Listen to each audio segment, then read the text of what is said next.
अत्रि ऋषींची पत्नी अनुसया ही पतिव्रता होती. पतिव्रत्यामुळे तिच्या अंगी एवढं सामर्थ्य आलं की इंद्रादी देव घाबरले आणि ब्रह्मा, विष्णू आणि महेश यांकडे जाऊन म्हणाले, तिच्या वराने कोणालाही देवांचे स्थान मिळू शकेल किंवा कोणीही देवांना मारू शकेल, म्हणून तुम्ही काहीतरी उपाय करा, नाहीतर आम्ही तिची सेवा करू. हे ऐकून त्रिमूर्ती म्हणाले, एवढी काय मोठी पतिव्रता सती आहे ते आपण पाहू.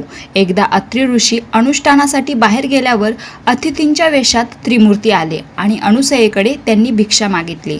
त्यावर अनुसयेने सांगितले, ऋषी अनुष्ठानासाठी बाहेर गेले आहेत, ते येईपर्यंत थांबा. तेव्हा त्रिमूर्ती अनुसयेला म्हणाले, ऋषींना परत यायला वेळ लागेल, आम्हाला खूप भूक लागली आहे, लगेच अन्न द्या, नाहीतर आम्ही दुसरीकडे जाऊ.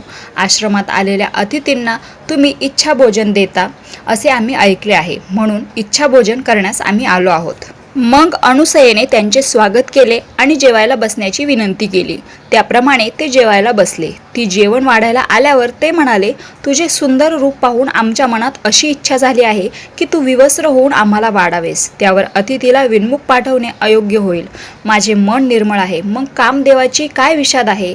माझ्या पतीचे तपफळ मला तारील असा विचार करून ती अतिथींना म्हणाली, मी तुम्हाला विवस्त्र होऊन वाढीन, तुम्ही आनंदाने भोजन करा. मग स्वयंपाकघरात जाऊन पतीचे चिंतन करून तिने विचार केला की अतिथी माझी मुले आहेत आणि विवस्त्र होऊन वाढायला आली. पाहते तो अतिथींच्या जागी रडणारी 3 लहान बाळे. त्यांना कडेवर घेऊन तिने स्तनपान करवले आणि बाळांचे रडणे थांबले. इतक्यात अत्रि ऋषी आले. तिने त्यांना सर्व वृत्तांत सांगितला. ती म्हणाली, स्वामीन देवेन दत्तम.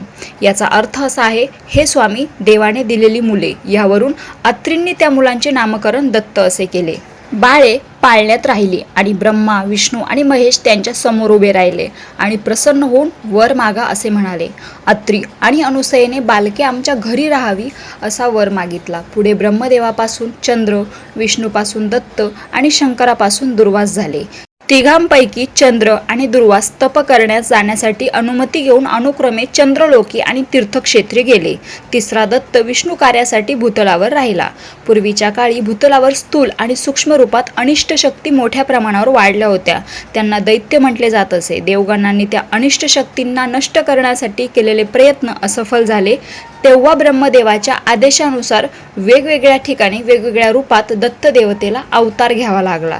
त्यानंतर दैत्य नष्ट झाले. तो दिवस दत्त जयंती म्हणून साजरा करतात. रामकृष्ण हरी.